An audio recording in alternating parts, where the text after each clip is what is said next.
if you're joining us for the first time, we started a series a couple weeks ago called 50 Shades of Grace. Everyone say grace. Grace, emphasize us, not 50 Shades of Gray. We're not going down that road. But you know what? Last week, JD had a great message. The scars of grace, the scars that Jesus bore in his body are pictures of his grace. A couple weeks ago, when we looked at right back at creation. Creation is a picture of God's grace. And even when Adam and Eve, the first two human beings, decided to make a bad choice and broke the only rule, everyone say one rule. And they broke it. How can you break one rule? But even then, God showed grace. And this whole aspect of grace is something I think it's really difficult for us in our modern 21st century world to grasp, isn't it? Because we are conditioned by consequences. You do this, you get this. We're conditioned. Come on, we are conditioned. You cut me off in traffic and I get to be mad at you all day and flick you off with my middle finger or whatever else. Come on, we're conditioned. How many of you are black and white people? It's either this or that. There's no in between. How many of you live with a black and white person? It's just like, well, you do this is a natural consequence. This is what you deserve, right? You do this is your reward. Come on, it's true. But you know what? This aspect of grace is something so beyond. God's grace has nothing to do with deserving anything. Because the minute we start thinking or we start putting it in a category of what we deserve or don't, it stops being grace. Because grace has nothing to do with deserving. Well, today we're going to jump in. We're going to talk about being ruled by grace. How many of you are rules people? You like the rules? How many of you are the rule breakers? Screw the rules. Let me just be the free spirit I am. All the creative people have their hands up. That's true. Come on. Okay, so the most famous rules are, what would you call the most famous rules? Don't murder. That's one. Somebody said the golden rule. I think I heard that one. What's another rule? What's that? The Ten Commandments. You're so smart. Way to go. Okay, let's see how many of you can. What's the 10 Commandments? Give me one of the 10. Don't lie. Don't steal. Don't kill. That is so not it. Don't argue with your husband. Somebody needs a lesson. We'll keep going with the real ones. We've only got 3 people. We got, what? What about the Sabbath? Keep the Sabbath, okay? Keep the Sabbath. What's that? No God before God. We need 5 more. What did you say? Honor your parents. No adultery. If you don't know what adultery means, that means sleeping with somebody you're not married to. That's adultery, okay? Just so you know. All right, sorry, what was that? We had adultery. Covet. Did I put my finger up for covet? I don't know. We need a couple more. 2 more. No idols. Don't take God's name in vain or don't use his name for your own purposes. Here's some other, let's see if you recognize these. Oh, this is a really interesting one. This is, don't approach the altar by going up steps. We kind of messed that one up. That's true. Anyone who strikes father or mother must be put to death. Ooh, that's intense. If an ox gores a man or woman to death, the ox must be stoned. That doesn't mean he is stoned. You take a stone and you throw big rocks at it to kill it, and you can't eat it. Here's another one. Plant and harvest your crops for 6 years, but let the land be uncultivated during the 7th year. Ooh. How about, you must never eat any fat or blood. Sorry, raw meat, carnivore people. There you go. Or fat. Say no to bacon. Here you go. You cannot eat camel, badger, hare, or pig. There's the bacon thing again. No bacon or bunny.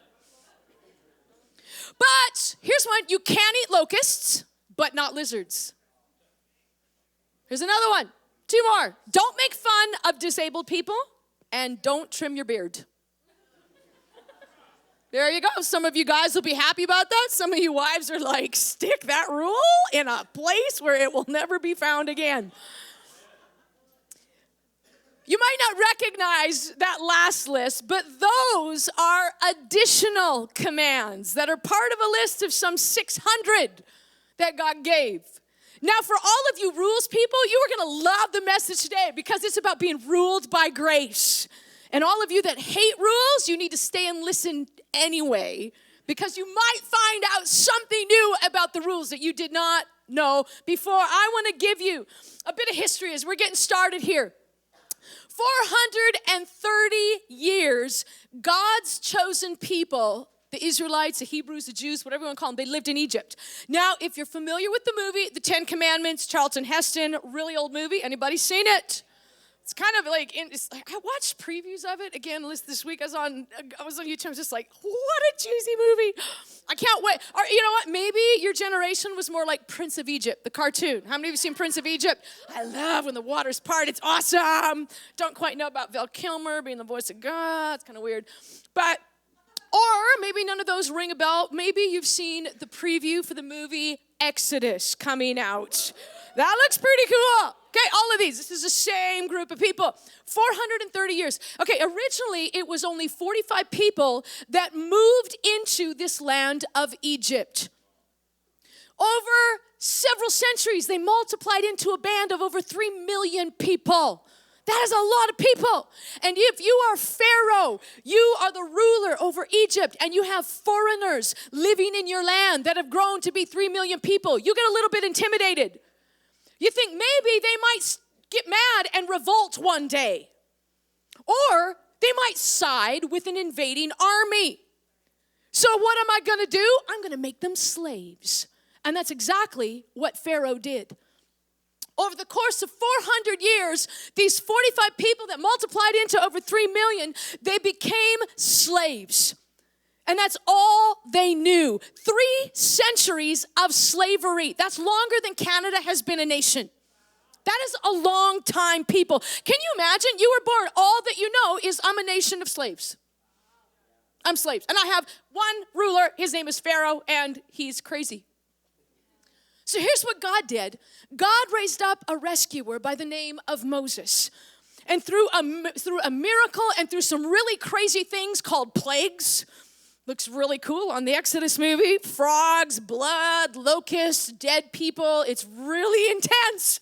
God miraculously brings them out of Egypt. And they start on this journey to go to what's called their promised land. Now, the promised land was this beautiful place that God had promised the Israelites, their ancestor Abraham, over 400 years ago. God said, Abraham, I'm choosing you. I'm going to create a whole new nation out of you. And I've got this land plot reserved for you. It is lush. It's beautiful. You're going to love it. There's going to be plenty of space for you to grow and occupy and set up life there. Sounds pretty good, doesn't it? Except here's some things that you need to think about. 3 million slaves. All they've known is slavery. They know nothing about self-government. They know nothing about taking responsibility for themselves. They don't even know the word government. You know why? Because Pharaoh wasn't a government. He was a dictator. What Pharaoh said, that was law. It would change from day to day and sometimes moment to moment. Was no democracy, was no court. Pharaoh by the Egyptians was considered a god. So whatever his whim was of the moment, that was what was considered law. So there was no government. So you got 3 million people who know nothing of government. They know nothing of justice. They know nothing of human rights. All they know is self-preservation. All they know is oppression. All they know is hopelessness. All they know is that somebody is telling us what to do.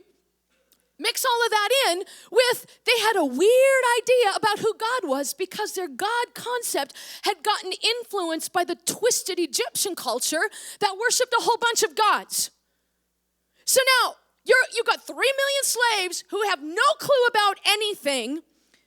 How long do you think they're going to last getting to the promised land without completely annihilating themselves? Not very long at all. They'll be lucky if they make it a few days. You took my pig. You're not supposed to, I want my pig, I want my bacon. It's just, they're not going to last very long. But this is where it starts getting fun. God had a plan. See, not only did God's people have screwed up identity issues, they didn't know who God was. See, their whole idea of being this special people, that whole concept had kind of gotten thin over 400 years. We're slaves for over 3 centuries. We are special people. I don't want to be special anymore. I want to be normal. You're special people. It would be really easy to doubt that God is real, let alone that he loves you and you're special to him. Is this how God shows he loves his special people? Forget it. I want to be normal. I want to be an Egyptian. And so they had no concept about who God was. And so mixed in with their weird concepts about this, what a God was like. See, the Egyptian culture and all of the surrounding nations that they were familiar with, where it was about gods that you had a God for fertility if you wanted to have babies, and a God for good crops, and a God for good weather, and a God for protection, and a God for this. And those gods were mean. They were, that you didn't know what you were getting. And so they have no idea about who God is. And so God's plan was, listen, guys, I'm going to give you some rules. Over 600 to be exact. Forget the 10, 600. The 10 are just the tip of the iceberg. The list I read at the beginning, those were part of the 600. But see, these laws, they had everything, they covered a wide range of life. Everything from sanitation to your diet, to health, to how you proper, culinary rules, how you prepare your food, to how you take care of your property. How you have relationships that function right, how you have a marriage, how kids are supposed to function in that, how you're supposed to behave in public, and what you're supposed to do and what you're not supposed to do, and what's acceptable behavior, what's criminal behavior, what are the consequences for that behavior. And most of all, there were rules about how to relate to God and what to do when you screwed up. And so there were all of these rules. See, God thought of everything. He's like, you're my special people. I've chosen you for a specific plan. It's eternal. It's eternal plan that's been working for centuries. It's going to continue to work itself out for a few millennia yet. So I need you to keep it together and not kill yourselves off. I also need the surrounding nations to be able to look at you and say there's something different about you. I need the other nations to say, hey, they're prosperous, they're blessed, they're strong, they're healthy. Why is that? Oh, well, it happens to be because of this God that we worship. And see, God needed the surrounding nations to be able to look at his people and get a picture of how good God was. How much God was the one that would protect. God was the one that would care. They wouldn't need all these other gods, but there was something unique about these people. And so God said, in order for all of that to happen, you need some rules. And this is what they're going to be. See, the rules he gave to them were for their freedom. There was a purpose behind them. You don't know anything about freedom? You've been slaves for 300 years? I'm going to help you. Very different perspective on the rules. And see, the 10 commandments that God gave them, they're like the big guns. They set the tone for the other 600 rules, but they're the big ones. And see, the rules that God gave them had nothing to do with where they would spend eternity. I'm going to say that again because you need to get that. The rules had nothing to do with where a person spent eternity. In other words, they had nothing to do with follow all of these and you get to spend eternity in heaven. Had nothing to do with that. But you know what? Unfortunately, in our world today, that's what a lot of people equate a positive afterlife experience with keeping the rules, whether they're the 10 Commandments or some other kind of rule that I've been trying to be good to people. I've been nice. I haven't, I've never killed anybody. I've never committed adultery. I've been a pretty good person. I've been a few slip-ups, but I haven't lied that much and tried to make it right when I did. And, I'm pretty good. And we think that is the qualifier for where we spend eternity. Has nothing to do with where we spend eternity. They were simply about behavior. God says, I love you too much to let you try to figure this out on your own because you'll never get it. So I'm going to help you. And this is where we see another picture of God's grace. See, his rules were a picture of grace, but before the rules, everyone say before the rules, God initiated a relationship. Before he slapped down the 10 Commandments, God initiated relationship with him. Let's look at Exodus 20, verse 2. God starts out by saying, he says, I am the eternal, who's God? Your God. I led you out of Egypt. I liberated you from lives of slavery and oppression. Look at that 4-letter word, Y-O-U-R. Very significant.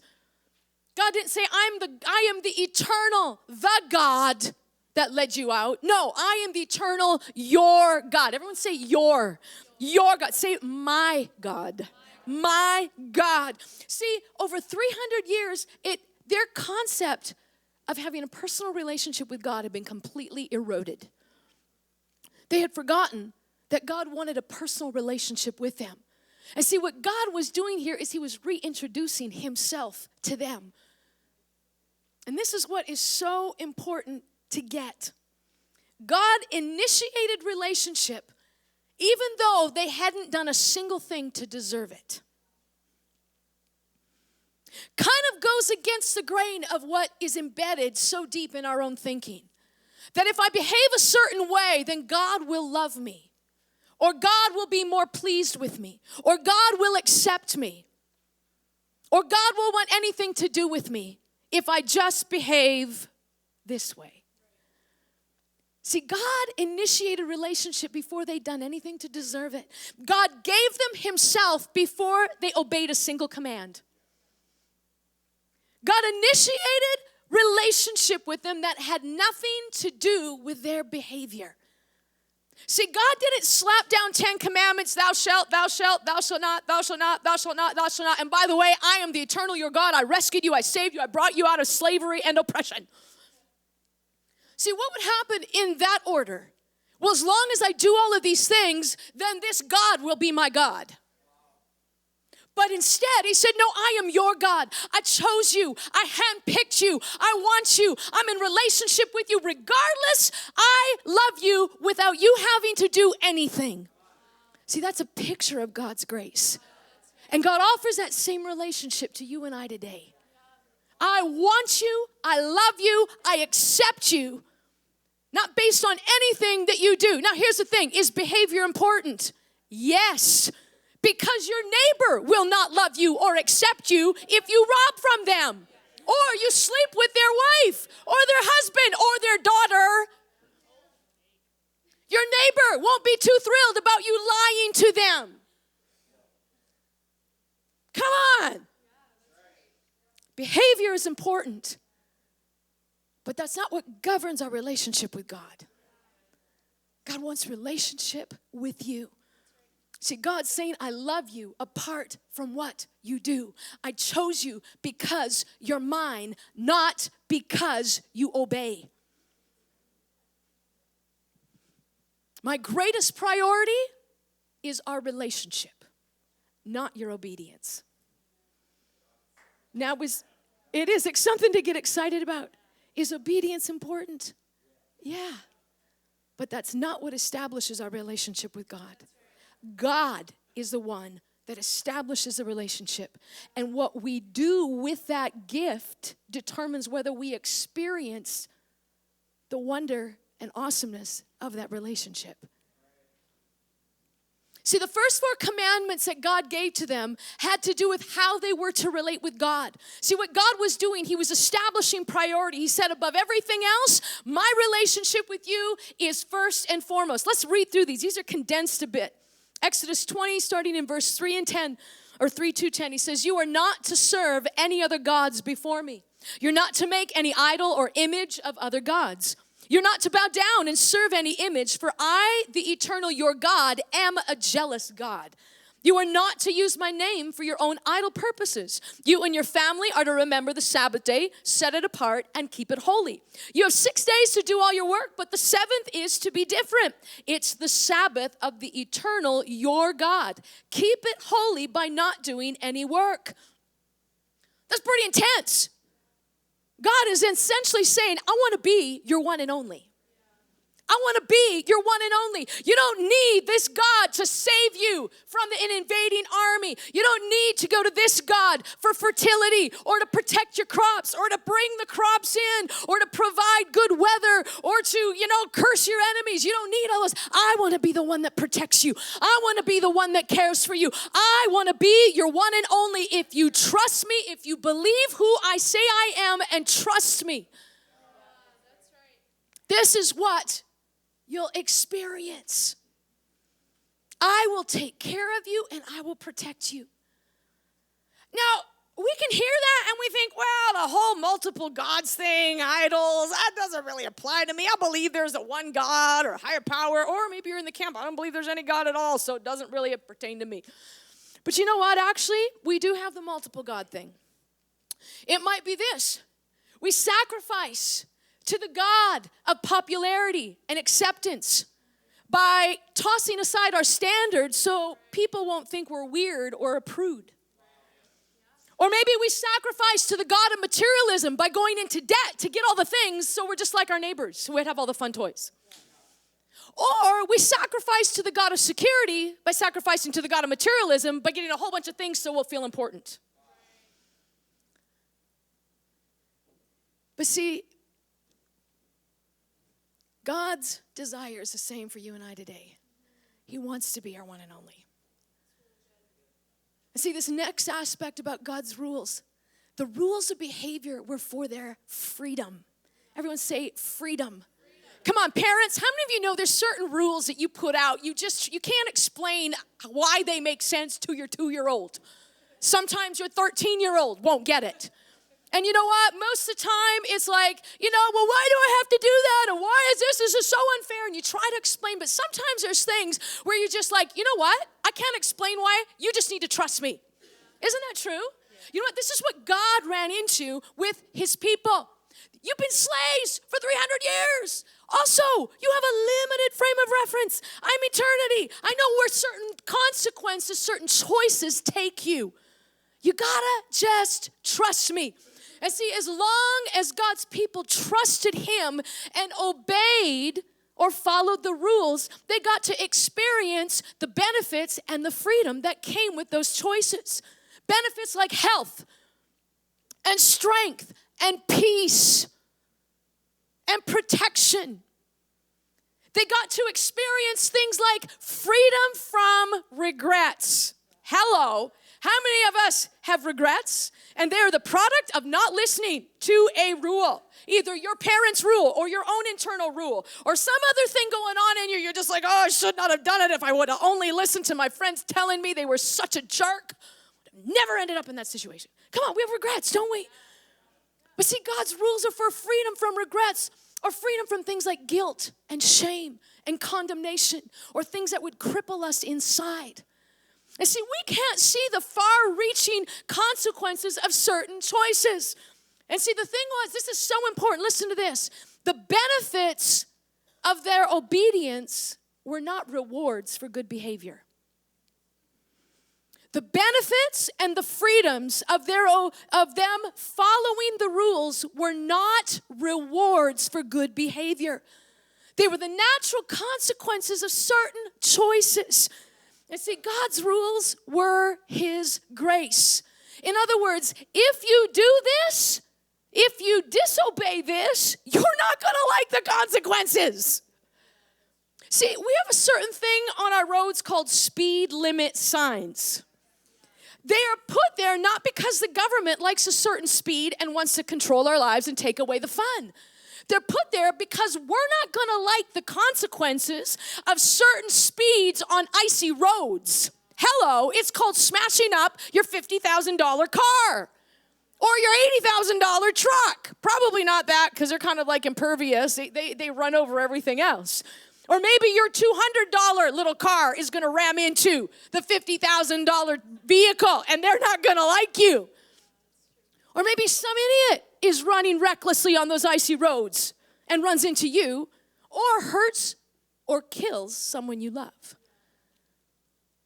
See, God needed to establish rules for their freedom. If you do this, it's going to be good. If you don't, you're not going to like the consequences. Had nothing to do with rewards for good behavior. The law was for the protection and freedom, because only God knows the breakdown that occurs in the human heart when we make certain choices. We don't know how those are going to affect others, but God does. And see, this leads to the last one. God's rules had a greater purpose, and that was to point to our need of a Savior and God's greatest expression of His grace. Because, see, the rules were set out to show, you know what? You can't do these. You can't do them. God gave them fully knowing that we weren't going to be able to do them. Come on. We can't keep our own rules, let alone God's. Hello. Just say no to the French fries and chocolate dessert.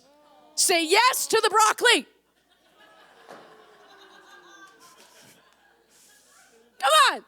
No, I'm only going to play 2 hours of video games this week.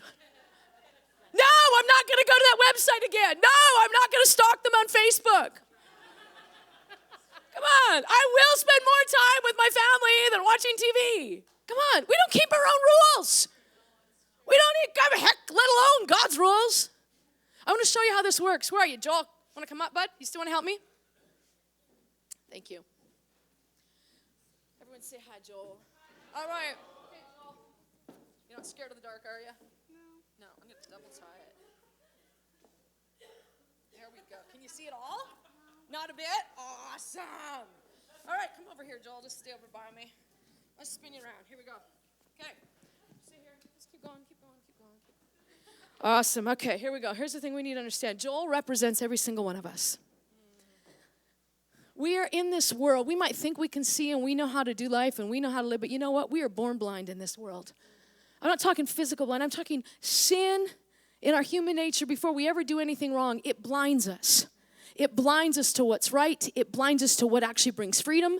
It blinds us to what's good. And so we try to go through life. We're going around and around and around and around. And you know what? We go, it's like, you try to walk. Okay, if I say, Joel, you got to walk across the stage. We all know where that's going to go really quickly, don't we? There's no way we can make it. There's no way if I said walk across the stage. Okay, let's see how you do. Oh, man. He's going to go bang. We're not going to get very far without banging into things. This is easy, but the traps and the junk that we have to navigate in life is a lot more life-threatening.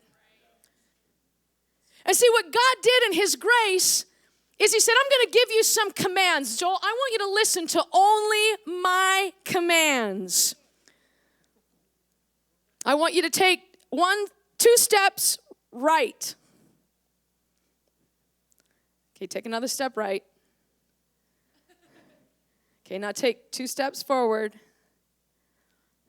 Whoop. See, if he's listening to my commands, he can make it. This, unfortunately, isn't how life works. It's not easy to hear what we should be doing and the direction we should be going and how we should be living life. Isn't it true? We got a lot of things screaming at us. We got a loud world saying, do this, do this, do this. We got an internal thing called self screaming at us, drowning out what's actually right and true. All right, Joel, we're going to try it again. Here we go, buddy.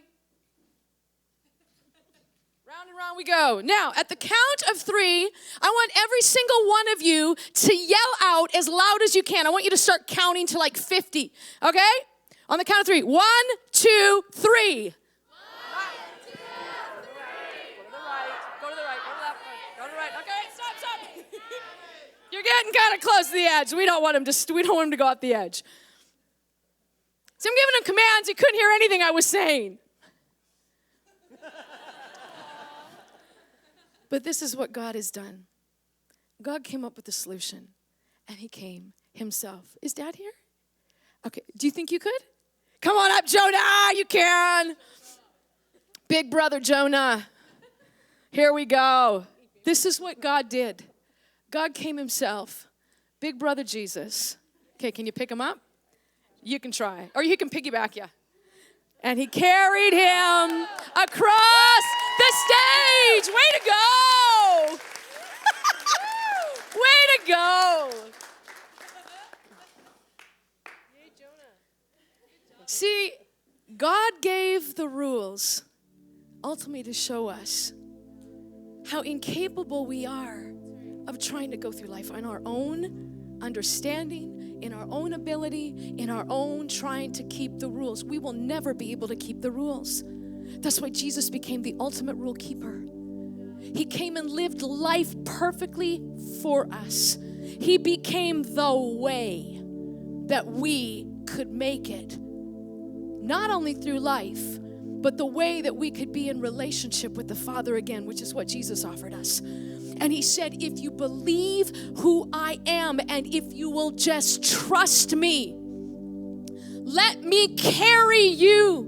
Let the work that I did on the cross be enough for you. And if you put your trust in me and stop trying to walk through life in your own, you let me walk through for you and trust me and keep trusting me. That is a picture of the greatest measure of God's grace ever given to us. And I want you to stand, church. I want you to close your eyes. I want you to close your eyes, and I want you to pray this prayer with me, this prayer that we're going to pray. We all need this. This first part, there's two parts. This first part, I want you to pray, say, God, would you open up my eyes to see where I've relied on myself? God, I thank you that you're going to show us, God, where we need to trust you more, when we need to allow you to carry us, where we need to allow your life to be what we lean into. And this second part of the prayer, everyone with your eyes closed, I simply want you to pray with me. This is a prayer. Maybe you aren't in relationship with God. Maybe you feel far from God, or maybe you're the type of person, I am a self-made man, a self-made woman. I don't really need anybody. You know what? God wants to carry you, and his grace is for you. And our grace has nothing to do with us deserving it or working hard for it.